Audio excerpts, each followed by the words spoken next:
Welcome to Hump Day Hangouts. This is episode number 541. Today is the 9th of April, 2025. We are going to get into answering your local SEO questions, whether you're an agency owner, freelancer, business owner, whatever the case may be. And we're glad that if you're one here joining us live, you're here. And if you're checking out the replay, go ahead and subscribe, and just know that you can always go to semanticmastery.com/HDHO and either ask your questions ahead of time or join us live between 4 and 5 p.m. Eastern on Wednesdays. Bradley was caught on the road a little bit today, so we are not going to have video, sadly, but Bradley is here, and we are going to start off, though, with saying hello to the guys, and then make sure everything technical is working correctly, and then we'll jump in after announcements and start answering questions. So, Chris, how are you doing today? Been good. Happy to be here and glad we made it. Other than that, pretty busy as usual. And yeah, I had a nice spring walk, if you want to call it that way today. So enjoyed a bit of nature as well. So that's pretty much it on my end. Nice. Yeah, it's been cold here, but we went from snow and 20-degree weather and high winds yesterday, and it was just above freezing today, but really sunny and nice. So went out for a run and enjoyed that. So Bradley, to finish up the weather report, how are things going with you? It's good, man. I just finished a long stay at a Ford dealership getting some work done, and just got done like 10 minutes, 15 minutes maybe before the webinar started. So I'm at a nearby Mexican restaurant and tethering through my phone with not the best bandwidth, so I can't use my video, but I made it happen, man. I'm here. We didn't miss it. Yeah, that's awesome. Well, your audio sounds really good. So yeah, I don't have a ton of announcements. I guess, Bradley, just checking with you. You set up the redirect, so the page is working? Yeah, I just got it done like 30 seconds ago. Sweet. So I guess the tacos are good as well? Yeah. I haven't eaten yet. I'm going to eat as soon as I'm done. So I'm just having a frosty beverage right now. Outstanding. Well, yeah, like I said, not a ton of announcements. Bradley, you're deep in the DHA phase 1 training, I guess. What week are you guys in? This was week 8, so we got 4 weeks left. Cool. So we'll be having some more information coming up about that, and I will post the link to the mastermind as well as a couple other things. But other than that, I guess we can just kind of jump into it and start answering questions. Yeah, give me a second while I get this rearranged, and then we'll jump into it. I'm on my Chromebook, which makes it even more difficult to try to manage a webinar.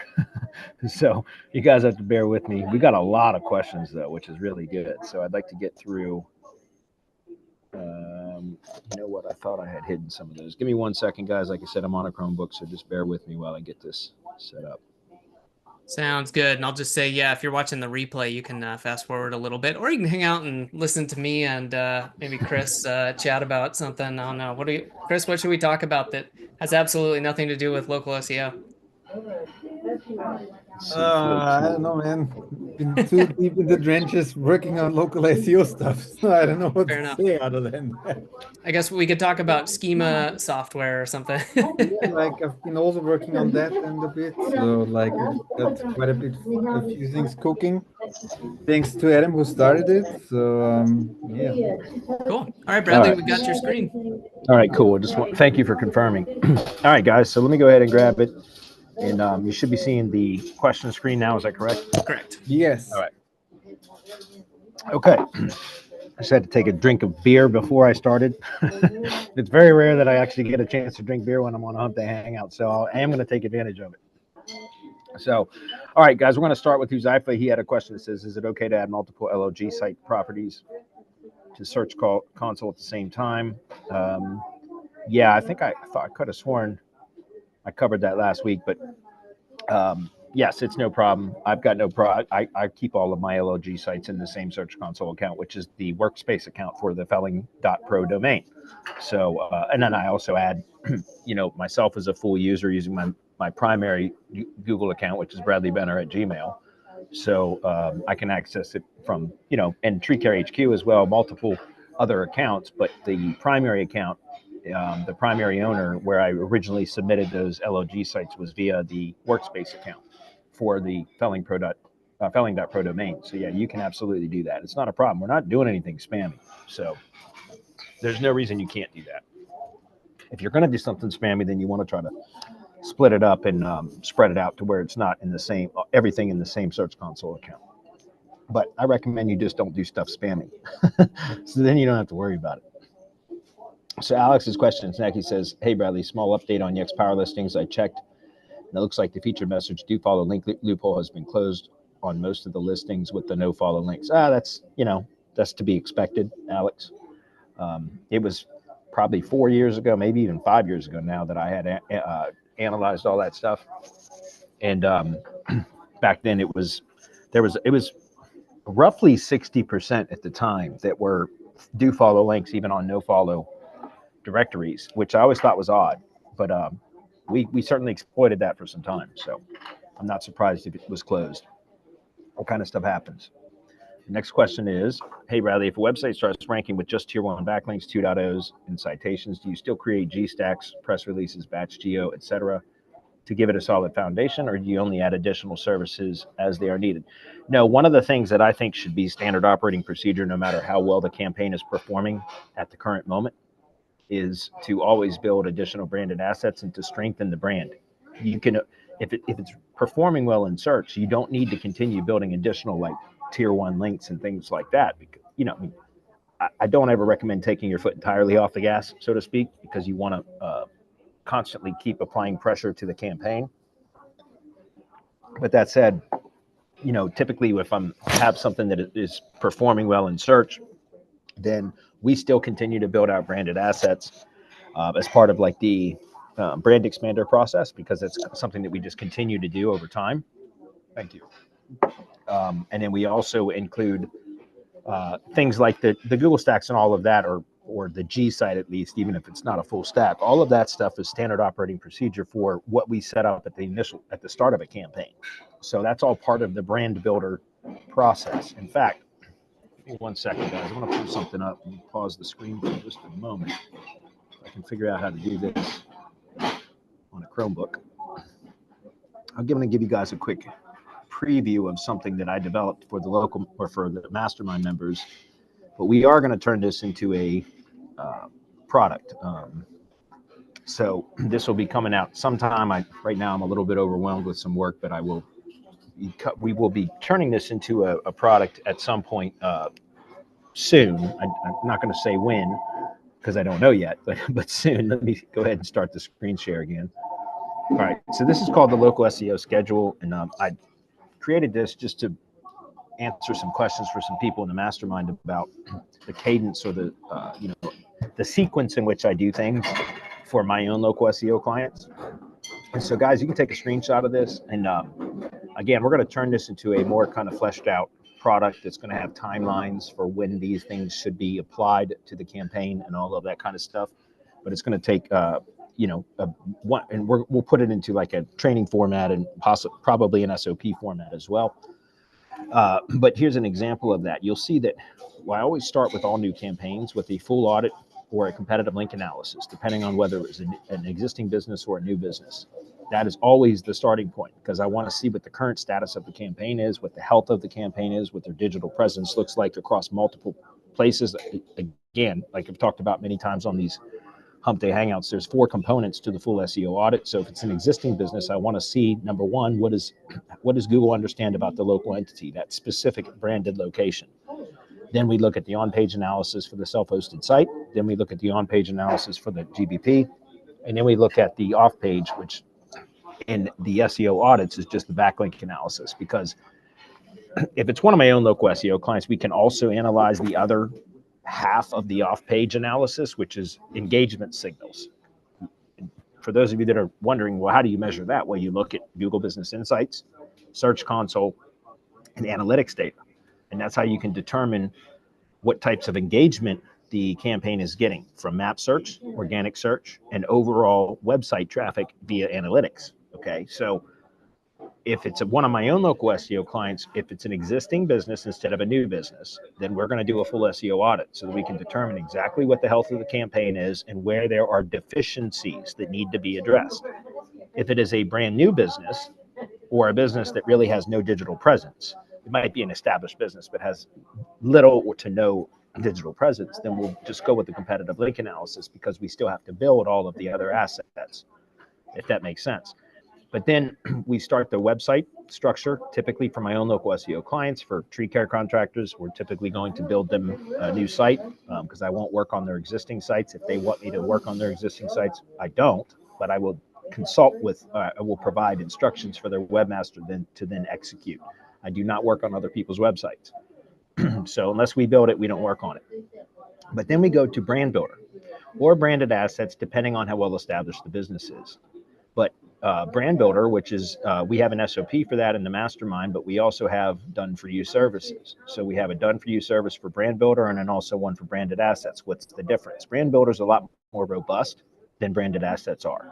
There's several more additional properties in the brand builder service and everything else. But basically why I brought that up was because it answers the question about, do we do Google stacks and all that? No, but one of the, well, we don't, when a project, a campaign, a local SEO campaign, when I first take on a local SEO campaign, like a tree care contractor, we're going to do this no matter what, if that makes sense. Because that, in my opinion, the two most important things in local search right now are brand authority for the specific branded location and site efficiency. Those two things, if you get those right, that's 80% of the battle right now. You could have deficiencies in some of the other problems. Like when I say site efficiency, that also includes proper site structure. That's why, again, this is number 2. You understand? You guys see what we're doing here. We are addressing the 2 items that I just described as the most important in local search right here in these first 3 bullet points of this local SEO schedule. Do you understand? First, we always analyze the campaign and what its current status is. That's what the first bullet point is. Number 2 is we start to engineer or develop, or in my industry, I already have the structure built. So we just deploy a new site for the client. Or if they want us to use their existing site, then I will then, through the audit, I will already have all the instructions for on-page optimization that then I will submit to their webmaster to have them execute. If that makes sense. But so we are addressing site efficiency in bullet 2, which is also proper structure. Just to be clear, when I say site efficiency, that is assuming that the structure is proper. Okay, and so if that, you have to kind of, when I say site efficiency, that includes proper site structure. Okay, and then we go right into building or strengthening the brand, the branded location. Right, this is brand strengthening. That's what this is. We're doing right here, and that's why we start with those 3 bullet points, because we need to know what the current status of the campaign is, how the website, what is the current structure and efficiency of the site, because most sites that I analyze or audit, not just for my own clients, but for white label clients, etc., they're terrible. They're horrible structure. They have awful, a huge amount of what's called crawl resistance. Thank you, Cecilia. She's the one that coined that term, as far as I know. But when I say crawl resistance, I mean they have excessive technical SEO errors, things like that Google frowns upon, and Google is punishing sites that are not efficient right now, in local search especially. I mean, that's pretty much all I work on anyway. So you see what we're doing is we're figuring out where the deficiencies are, but the first 2 points, no matter what, that we're going to address is website structure and efficiency, and then building brand authority, right? Depending on what the current strength of the branded location is. For those of you that are maybe questioning what I mean by branded location, well, remember, it could be a multi-location business. So there's overall brand strength, which is kind of location neutral. And then there's specific location, branded locations, right? Each branded location has its own separate knowledge graph. And so you want to try to develop that as fully as possible. And we can help Google to develop that knowledge graph in some of the things that we do. That's what Brand Builder is specifically for, is to help influence what Google understands about that particular branded location very, very quickly. Within 30 days, really want to say 6 weeks, because Google's just so slow to pick up and index things right now. But when I first launched or developed the Brand Builder service, it was 30 days, and we could guarantee within 30 days that we'll take over a brand search in it for a brand search for the top 2 pages of the search results would be entirely populated with branded or supporting assets or external page URLs that are referencing that particular branded location. Now it's more like 6 weeks, just because of Google being a little bit slower to crawl and index things. But in any case, that's always the starting point. So to answer the question that Alex had, all of those other foundational things are already going to be in place, period. Like full stop. Those are the first things that we put into place. Now, Brand Expander, which is one of the services or training programs that we have inside the Semantic Mastery, excuse me, that also is continually building out branded profiles as well and interlinking them. And then once the profile is published, you want to place the profile URL in the ID page in the same as attributes, the schema, as well as to the G sheet that we embed into the ID page. And that way, we're constantly adding new branded assets into the knowledge graph for that particular branded location. And that's something that I recommend that everybody does. That's why we kept Brand Expander very inexpensive. And we've specifically set it up not for any principal of a company to execute, but that is something that a virtual assistant or data entry type of a employee should be doing. And we encourage people to subscribe to Brand Expander, which if you're in the mastermind, it's included. But if not, you can subscribe to that separately. It's very inexpensive. And then you just plug a VA into it and you have your VAs execute that for every single client, if that's clear. And that's part of the reason, because again, the two most important things, in my opinion, in local search right now, brand authority, site efficiency, which includes proper structure. So hopefully that answers your question. We're going to move on to the next one. Huzaifa says, what would be the correct schema type for pest control sites? Is it home and construction business? It is. That is absolutely correct, Huzaifa. It's home and construction business. But before I confirm that entirely, give me 1 second. Let me pause the screen again for 1 moment. If I can get back to it. I can't remember. I'm trying to think. Let's see. It's God damn it. It used to be the Merkle SEO tools, and now it's changed to something else. Let's try this and see if we can get that to work. The name changed recently. I think this is it still. I was going to pull open a spreadsheet, but it looks like it's making me sign in excuse me, Microsoft again, and I don't want to do that. Yeah, I'm not going to do that. Stand by for 1 minute. You guys are still seeing my screen, correct? Correct. I'll take that as a yes. Okay. Let's see. Schema generator right here. Yeah, this used to be called the Merkle tool, and now it's Dentsu. I don't know what that is, but you can check it here. You can just go down here, look at local business schema. Then from here, you're going to look at local business type. We're going to go to home and construction business, and then you can look at the subtypes. Yeah, I just wanted to make sure there wasn't a pest control in the subtype, and there's not. So yes, home and construction business is the most relevant for pest control. Okay, moving on. Because I've said, where did you get images for the directory listings from the GBPs? No, well, sometimes, yeah, but usually we just download them from their website. So whenever we get a positive reply from Gold Outreach for the directory process, then again, it's part of the lead processing SOP in the mastermind. So, and that's VA work, just like I mentioned, Brand Expander is VA work. It's the same thing with lead processing. I even tell the DHA members, I want you to go through the SOP and, optimize yourself 2 or 3 directory listings as leads come in. But after that, don't do it ever again. Like, you should never do it. You shouldn't have to. You should have a team member that does that for you, right? We're talking like, a VA, $6 or $7 an hour, something like that, $8 an hour, something like that. Or you pay per listing. That's what I do. I pay my team per listing that they produce. I try to pay my team, everybody on my team, per task, not per hour. I've only got 2 team members that are hourly. Everybody else is on a per task basis.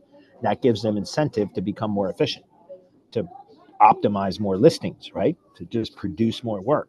They get to write their own paychecks depending upon how efficient they are, right? So anyway, in the lead processing SOP, it mentions that once we get a positive reply from a contractor and we start to optimize their listing, then we just go look at their website and their GBP both, because we're trying to identify deficiencies in their digital presence, which is how we tag them in high level so that I know which sequence to add them to and which products or services to promote when I'm on the listing delivery call with them, which is the start of the sales conversation, right?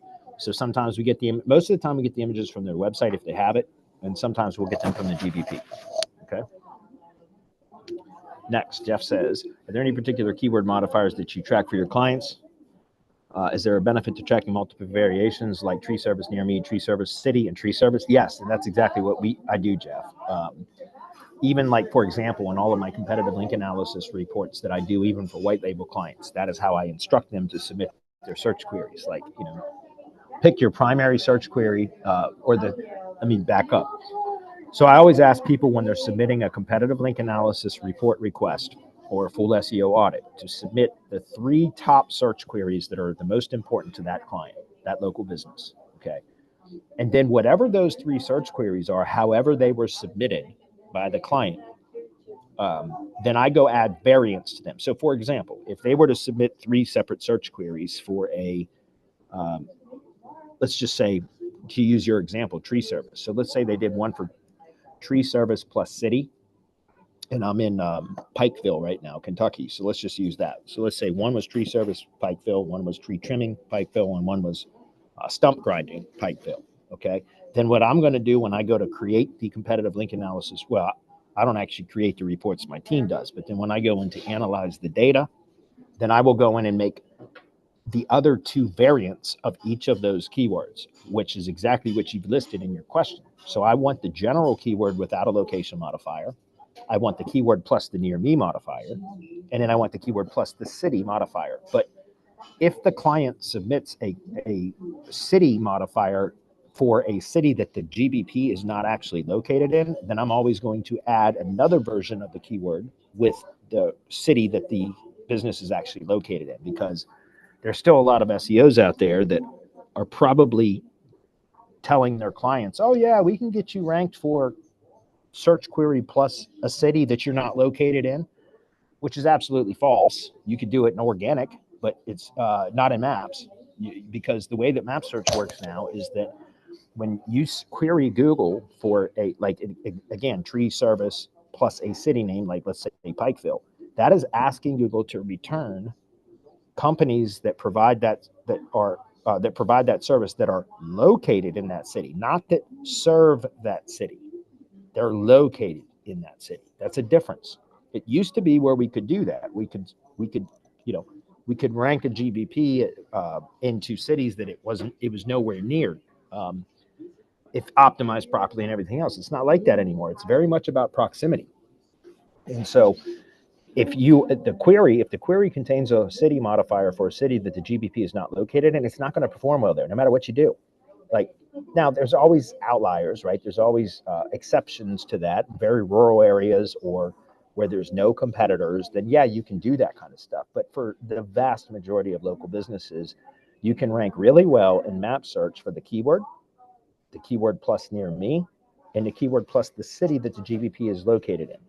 But as soon as you start adding the keyword plus other cities the GBP is not located, maybe immediately adjacent cities you can rank in. But if you go like more than one city over, so where there's a city or town between where it's actually located and where the modifier is that they've appended to the query, it's not going to rank there, because that Google's going to return business. The query is asking Google to return businesses that are located in the city that was in the query, not that serve it. Again, we used to be able to manipulate how GBP would perform based upon the service area.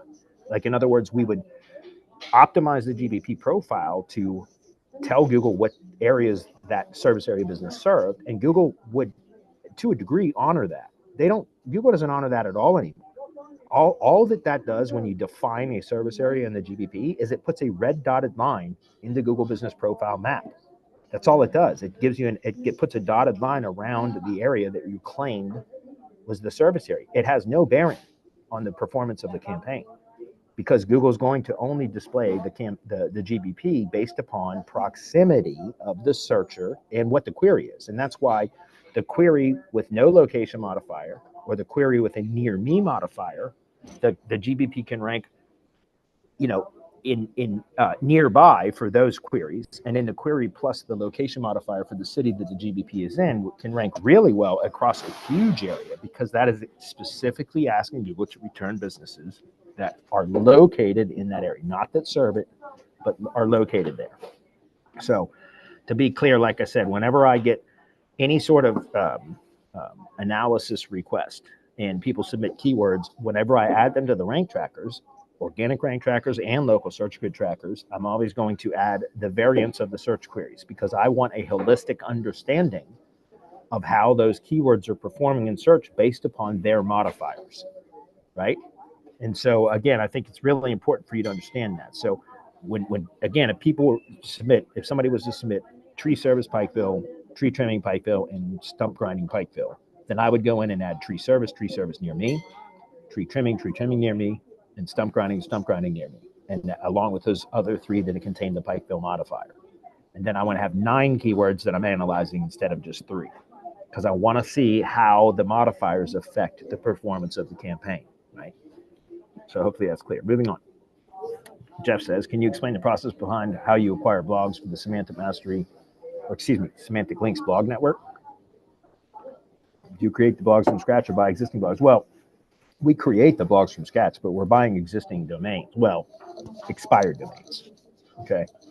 So we have a whole training program in the mastermind specifically for it's literally the SOPs that I developed for my team on how to build the blogs and find a domain, go domain hunting. And that I used to love that process, domain hunting. I don't do that anymore because it's fully done by my team now. But there was a period of a time for probably at least a year, and maybe even a year and a half, where that's what I would do at night when I was like relaxing and watching TV or whatever. At night, I'd have my laptop, in my lap, and I would hunt domains.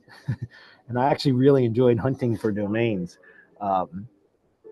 I guess you can get burned out on that too, though, because I did it so long. Finally, I got some people trained in my team, and now I have I've got a full team that's all they do is hunt down domains. I swear to God, I got like a team of 5. It might even be 6 people. It's 5 or 6 people, and that's their entire job. 40 hours a week is literally hunting domains. So there's a whole process that we go through. I can't share that here. That wouldn't be fair to the mastermind members. But essentially what we do is we first, I use a website crawler called PBN Lab. Just so you guys know, you can go to pbnlab.com. And I've got 3 subscriptions to this because I try to separate what domains we are crawling by top-level topic categories. And we have, so PBN Lab is what I use. We've got 3 of these. If you take a look at the monthly plans, what I've got is the this one, the EXA plan, because of how much crawling we do and the demand for domains that we have, because I run a link building business. So we've got 3 of these that run. One of these are always running to try to that are scraping business related sites. So as far as topical trust flow categories go, and that's the metric that we use to determine which domains that are expired that are available for registration are potentially good domains for us to use for link building purposes, is we scrape sites based upon their top level topical categories. So I have one subscription that's entirely dedicated to business. I got another subscription that's entirely dedicated to health, and another one that's entirely dedicated to legal. Okay. And so, because those are the 3 biggest market sectors that we build links for: business, which is very broad, health, which is also broad, but not as broad as business, and then legal, because we have an enormous amount of attorney clients. And so because of that, we try to separate the crawling so that when we are pulling in results, that then we go analyze the expired domains that this service or this app has found.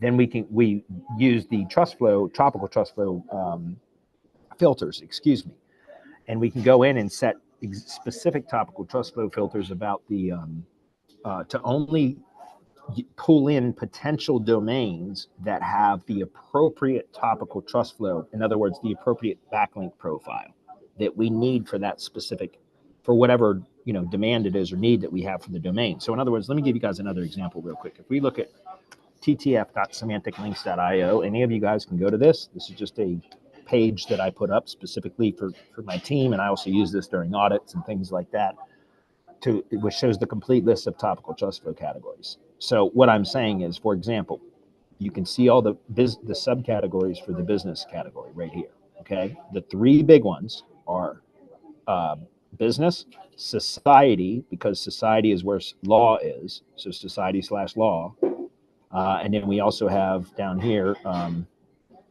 think I just passed it actually. No, it's further down.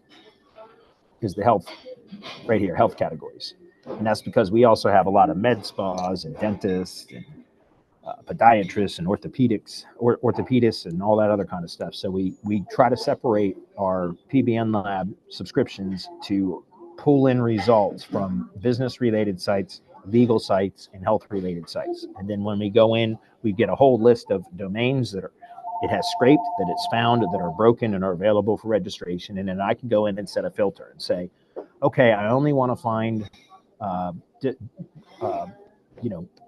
domains that their primary topical trust flow category of the backlink profile that is pointing to that domain is in business, construction, and maintenance, for example, right? Or in the tree service industry, I would have, business, agriculture, and forestry, or home/gardening, or, anything like that. And so the point that I'm trying to make is that's how we do it, is we first identify potential expired domains that have the backlink profiles that are relevant in the topical categories for what we need them to be. Then once we've got that list of potential domains, then we go spam check each of those domains. And when I say spam check, we look at the backlink profile. We look at the anchor text cloud, which is really the first step that we do. Let me give you a quick example. If I had time, I would log into PBN Lab and show you guys the dashboard and everything else, but my databases are so full because I've been crawling for 3 years. We've scraped over 30 million domains in the last 3 years, and that's not a joke. So it takes forever for this to load because the database has got so much data in it. So I can't do that. But anyway, what I was going to say was in Majestic, let me just pull this open. I should have Majestic open still. Yeah, we'll just use this as an example. Tree Care HQ. Okay. So in Majestic, what we use to determine if the domain is clean, if it's proper, if it's healthy, if we can use it for link building. So once we've identified that the potential expired domain has the primary topical trust flow category relevant to what we need, then we've got now a list of potential domains. So then we go into Majestic, and the first thing we'll do is put the root domain in, and then we're going to go to the anchor text cloud. And what I do here is I can very quickly look based upon the words that are bigger. What the biggest words are the ones that are used as anchor text the most. The smaller the words, the less they were used. So I could very quickly look at this visually. I can see if the anchor texts that are pointing to this domain are relevant or not. I don't care if there's some non-relevance, that's fine. But what I want to see is the big words, are they relevant? And as long as the big words that are in this anchor text cloud are relevant to that topical category that we need it to be, then that's fine. Well, it passed the first test. But then the next test is to then go literally check archive.org.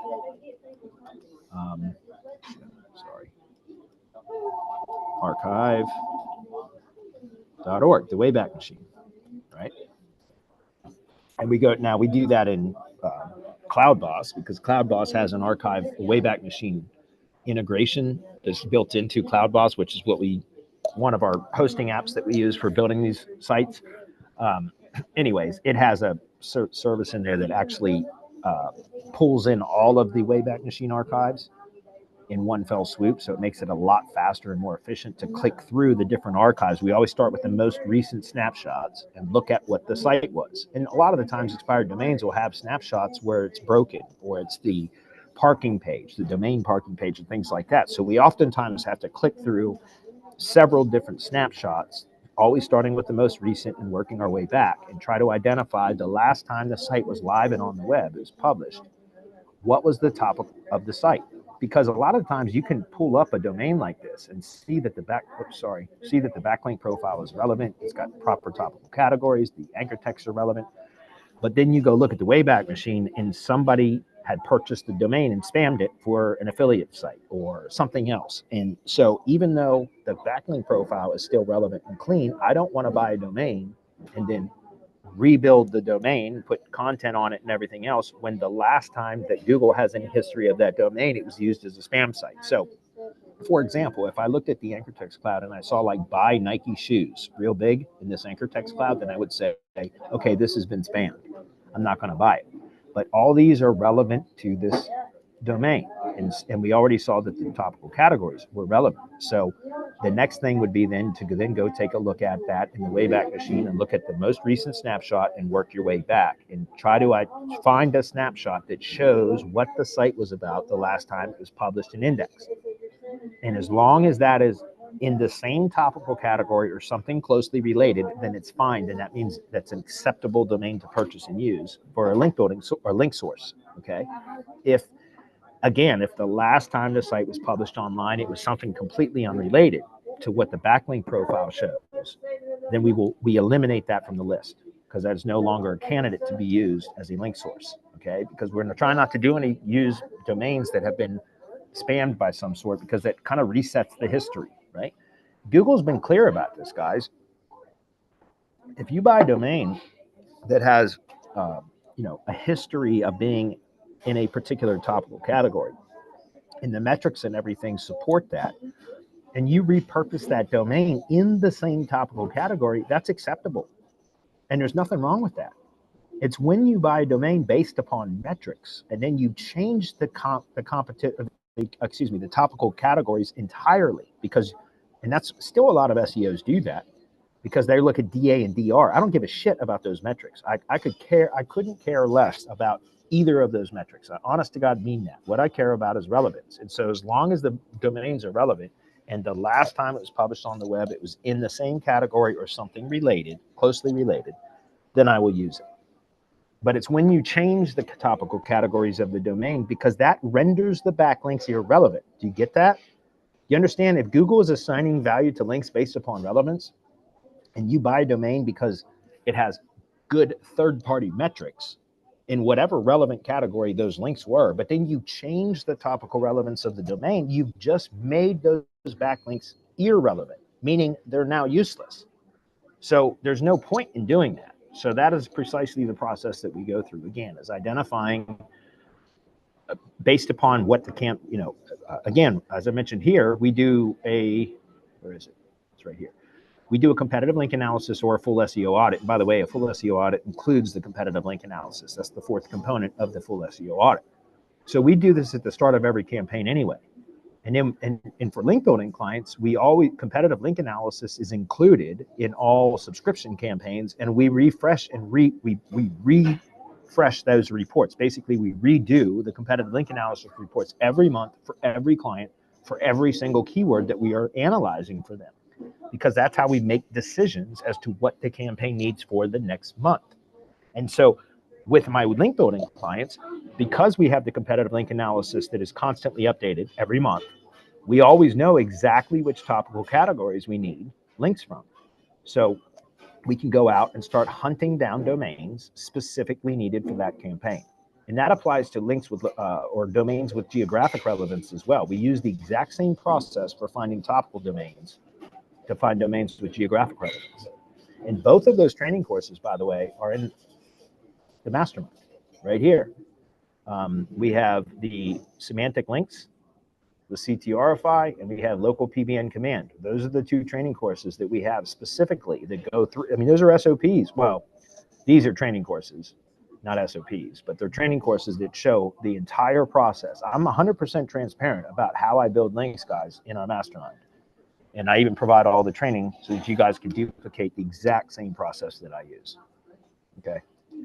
So that was an overview. Hopefully that makes sense. But basically, when we buy the domain, we then repopulate it with content in the same topical category. We're not rebuilding the domain with the old content. I did that for a period of time when I first started the white label link building business. And it turned out to actually be harder to rebuild the sites using the old content. It's more efficient to build them new.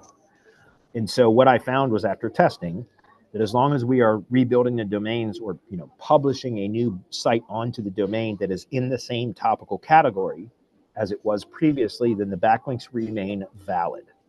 And therefore, that's how we're able to get really good results from those backlinks, if that makes sense. All right. Moving on. Sam says, What does the AI voice agent look like that books calls for your directory? I don't know. I've never seen him or her. I mean, how do you see a voice agent? I know, Sam, that's probably the way it was worded is probably not what you intended. I don't know what it looks like. I can tell you the company that I used, though, that developed it, it's still in development. They're constantly, because, everything is changing so rapidly in the AI world that they constantly keep redeveloping. It used to be called answerai.us. They just recently branded to Booked In. So anyways, this is, you can see right there I am. But this is I've been using this company now. I've been with them for probably a year and a half. And I had them develop a few different agents for me, plus an answering service for tree contractors now, which is, God damn, that saved me so much money, guys. You have no idea. I've been using Answer Connect since 2014. I've been using Answer Connect as an answering service for all of my tree care contractors and some of my own businesses too, by the way. I've used Answer Connect. These are live people that answer the phone.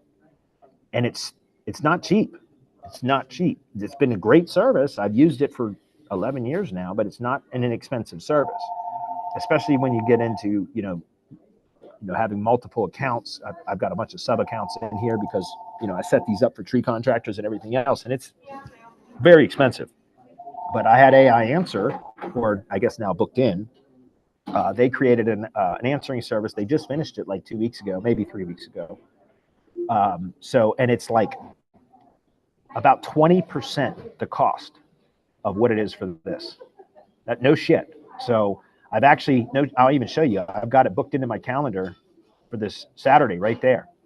I'm actually going, and because it was just finished a couple of weeks ago. And so this Saturday, I'm going to spend 2 hours going through and transferring all of my own answering services that I have set up for lead gen assets and clients and everything else.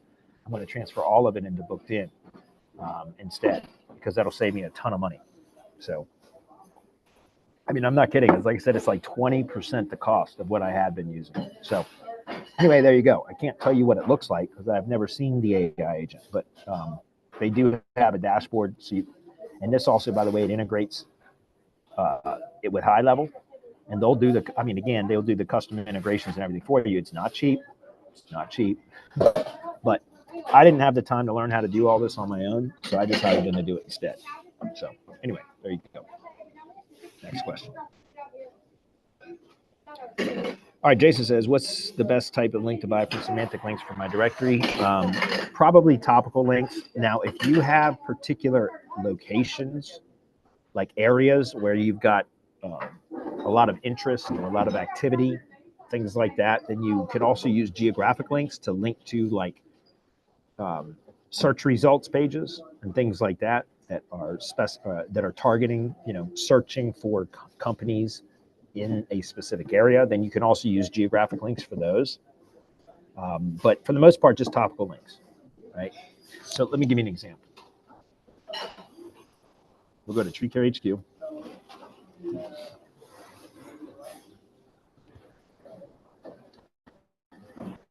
So like if I wanted to say, like I said, I'm in Pikeville, Kentucky. I don't know if I have any listings in Kentucky. I'm curious. Hold on. Search for tree service near Pikeville. Let's see, Pikeville, Kentucky. And I don't know if I even have any listings here, but we'll see what happens. If not, we'll go to, that's fine. We'll go to, I know I got a bunch of listings in Virginia, so let's go there. That means that's going to be one of my next, that's going to be one of my next targeting options then, as I'm going to start targeting Tennessee or Kentucky, excuse me. I don't think I've ever targeted Kentucky for cold outreach for my directory, so I should do that now that I just bought a house in Pikeville. I close on it in like 12 days. So I should have a presence here for sure. Anyway, here's an example. This is a search results page. You can get rid of that stuff. No, actually, you need to leave that. But you can build geographic links to these types of pages, and that's going to boost those listings that show up in the search results for that location. Do you get what I'm saying? But for the most part, I just focus on topical links. So again, if we come back over here, you can see that, right? If we take a look at the backlink profile for treecarehq.com, which is my directory, look what we're focusing on. We're focusing on links with topical relevance mostly. There's going to always be links in there that aren't, the best links. That's normal, especially with the directory site, because other people will build links to your directory site. That's normal, right? You have an SEO company that submits their client's listing to the directory. And what do you think they're going to do when they get the listing URL? They're going to spam it. I mean, that's normal. It's a directory. You can't prevent other people from link spamming your directory. You can't prevent that. So there's nothing we can do about that. But look at the links with proper topical or higher trust flow values. Look at what they are. Those are all topical links. You see that? Every one of those, like you can see, those are all high authority or high trust flow links, with the majority of them being in relevant categories. Okay. But again, if you have specific areas or locations, cities or counties or regions or something like that that you want to target, then you can do a search. Then you've got the search URL, the search result URL for the directory that you can build links to with geographic links.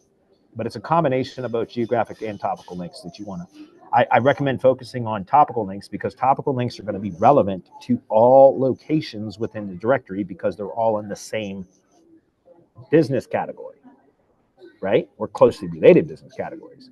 With geographic links, you got to be a lot more specific about what you're building links to, and only from link sources that are relevant to that location. So it's more efficient and easier to build topical links to a niche specific directory than it is to build geographic links. Now, if you were to build a general business directory that is isolated to a specific city, which I know a lot of people do that too. I don't. I think that's not an efficient way to run a business, but I know a lot of to run a marketing business, because you have to learn all of the different businesses that you are selling marketing services to, and I don't want to do that. It's too difficult. It's too much work involved. I'd rather just know one industry really well and expand by geography, as locations, as opposed to targeting one city and then dozens or hundreds of different businesses or business verticals, right? But if you were to have a city specific directory, then you could focus with geographic links on that city specific directory, and then you could build topical links to specific service categories on the directory site. So you'll see I've got 3 service categories on this directory site. By the way, the only reason why I have landscapers and excavators on this site is because some tree service contractors do landscaping and or excavating. That's the only reason why I have those there. So all I care to bring on are tree service clients. But sometimes they also do landscaping and or excavating. And so that is when I will bring them in. They want to make sure that their business is being represented properly. So I put those categories there to make sure that they were happy with their listings. Hopefully that's clear. Okay. I'm trying to boost authority so it shows up when people search for a prospect's business name, ideally alongside directories like MapQuest and Yelp, so mine looks more legit and gets taken seriously. Yeah, again, just focus mostly on topical links for that, and make sure that'll happen. It just takes time. It's going to take time to build authority to the directory, but once you have enough authority accrued, it'll start to show for search results for branded search queries. All right, Alex says, hey, Bradley, I noticed you have your review widget on some of your LLG sites. Have you noticed any improvements or drawbacks from having a live review widget on the site? I always see benefit, never any drawback from it. So if we have time, which I don't know that we will, because we only got 10 minutes left, but I was going to show you guys, because somebody was asking about the review service campaign for me to review that. So I was going to show that today, and I don't know if we're going to have time to do that today or not, but I was going to use Box Tree Care, which is one of my tree service clients. It's an example, but here you'll see the widget pop up over here in just a minute. Right there, the Google widget. And I like that. This is just, I use, by the way, just so you guys know, I use Elf Site Apps. This is what I've been using for probably 4 years now, Elf Site Apps. So I use the Google review widget in Elf Site Apps. So that's what this is here. He didn't want it embedded So I put the floating widget here, but they have all different widget types and display options, and you can modify what it shows and all different kinds of stuff. And that's why I like Elf-Site apps. Okay, so that's what I'm using for that. But what I like that because number one, it helps to convert visitors when they see those. And number two, when you're using an app like that that has the proper schema markup, you'll see it in the search results. Let me give you an example. I'm going to do let's say tree care, Leander, Texas. And we'll see box tree care is there, number one in maps. And then if we scroll down, there they are right there. And look at that. See that, guys? That's not something that I did with schema. I mean, it was done with schema, but it was done automatically by just having the review widget on the site. You see what I'm saying? So I've never seen any problem with doing it. So I prefer to do it. Sometimes I'll do the embedded, review block in the page, but this client wanted it floating, and so I made it floating for him. So anyway, hopefully that's clear. Go back. Next question. How do you handle zero-click searches? I'm struggling with my constant strategy as answers are provided more and more directly by Google or by AI. How are you adapting your SEO strategy to serve people into your funnel, into your sites? Well, depends on what you're asking about, Bert. For local SEO, it's still very much driven by maps, right? So ranking well, look, I've been generating leads for tree service contractors since 2014, right? So 11 years now. And I've tracked where the leads came from because I've managed Google Ads for many clients. I've also run Google Ads for my own lead gen business to generate leads for tree contractors, and also organic search. And so I've tracked that over the years, and it has remained mostly consistent over those years. There's always fluctuations, but it's usually 70% of leads that are generated come through maps, like in other words, the maps pack in local search. So even if it's google.com, which is universal search, which by the way, let me explain what I mean. Let's go back to you understand, guys, google.com is universal search because it combines all these different search engines into one. That's why google.com is universal search. There's map search, which is separate, image search, shopping search, short videos, forums, videos. You also have news, web, books. Those are all different search engines. Google.com is it's all of them combined. So that's why I called it universal search, right? And so in universal search, by the way, you guys understand this is not Google Maps.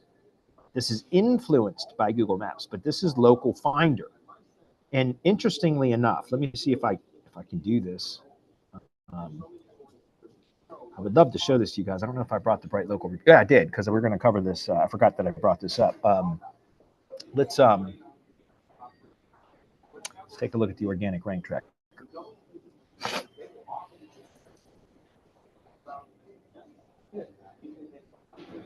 I'm going to demonstrate here something to you guys.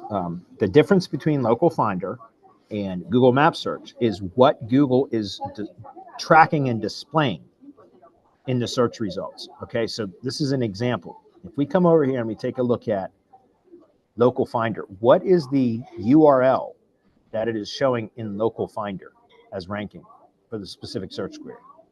That's a website URL. You guys see that, right? I'm hoping the pop-up is showing up in the screen video or the screen grab or whatever, but screen share, that's what I meant to say. But you see how every single one of those links that are showing up in local finder are website links. They're not maps profiles, right? All right, so let's go take a look at the local search grid.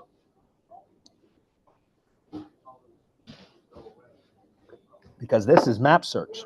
Local finder is influenced by maps, but it's not the same as map search. Map search shows Google business profiles ranking, not websites. All right, before everybody says, well, dude, your SEO sucks. No, I just expanded the map area to twice the size because he wants to cover a larger area. So that's why it looks like it dropped rankings. That's not the case. I just expanded the map size. But in any case, let me go here and we'll just look at Tree Care Leander. And what do you see here, guys? Like if we click on any one of these here, we'll just click on Box Tree Care because this is the one we're looking at. But when I look at you'll see it in the bottom left corner when I hover over it. What is that? That's the CID map URL. You get the difference? Local Finder is showing how websites are ranking in map search. So it's essentially, it shows the Google Business Profile in Local Finder, but it's based upon the websites, the URLs, not the GBP, right? But map search is based upon GBP. That's why if we click on this, it's going to open up the map. You'll see it's first the CID, but then once the page loads, it unfurls to that long, ugly URL. So that's the difference between the two. So anyways, back to what I was saying about this question was, with local search, again, I've monitored this for years, and it fluctuates, but it's on average, it's roughly 70% of leads come through maps or the maps pack in universal search. Okay, about 10%, only about 10% have come through Google Ads, although local service ads, so the guaranteed Google service ads, those have kind of eaten into that a bit. That's taking a larger percentage. But then historically, about 20% were coming from organic search, so below maps. Now, again, AI has affected that a bit. So the generative searches or the zero click searches, et cetera, that has affected it a bit, but not significantly yet, because the vast majority of leads are still coming through maps or the maps pack in universal search. So hopefully that's clear. But if you were asking about how do we get people into our funnel for like semantic mastery, which is not a local SEO, like in other words, those aren't local queries. They're, you know, email, social media, paid ads, everything else, right? But for local, I found that it's not, because by the way, a lot of those those like AI answers or summaries that show up at the top of the search results, you'll see sometimes that will pop in and out. In other words, if you perform the same search query multiple times over the course of a few days, you'll see sometimes the AI summary will be there, sometimes it won't. So it's still, I think, being tested, not fully rolled out. But again, with local, so far, there's not a whole lot that we can do, except for example, with the next question from Joe, Bert, this is a good follow-up question. As you mentioned a few weeks back that you were looking to optimizing for ChatGPT results. Any updates on this? Well, no, not yet, because I'm still working through the process. This is Peter Drew's, which I think actually opens later today. He had it closed for a few weeks. Excuse me. rbagent.biz. Sorry, guys. This is the tool that I'm using in the process to try to influence large language models, not just ChatGPT, but all of them. Okay. And this is Peter Drew's product, which comes with the training, you know, and everything else, but it's called RankBridge. And I bought into this, I don't know, 3 weeks ago now, maybe a month ago. There's a lot that goes into this, but it's about pumping out and feeding into the large language models an enormous amount of content that just basically, it just keeps telling the large language models what you want them to understand about the thing or the business or whatever it is that you're trying to feed into the large language model. And if you repeat it enough, and these were Peter Drew's words, and I love it, but he says, the AI engines or the large language models have no discernment. In other words, if they see enough content out there that says that, you know, an apple is blue, then they'll repeat that.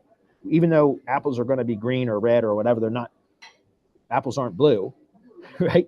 If you say it enough times, the large language models will repeat it because they have no discernment for fact checking or anything else. And so the rbagent.biz is Peter's training plus the software that helps to facilitate the production and feeding of massive amounts of content into the large language models across many different platforms in many different formats, so that the large language models start to think that, well, that must be true because of all the content out there that promotes it, that is supporting it, that reinforces or validates it, corroborates it, right?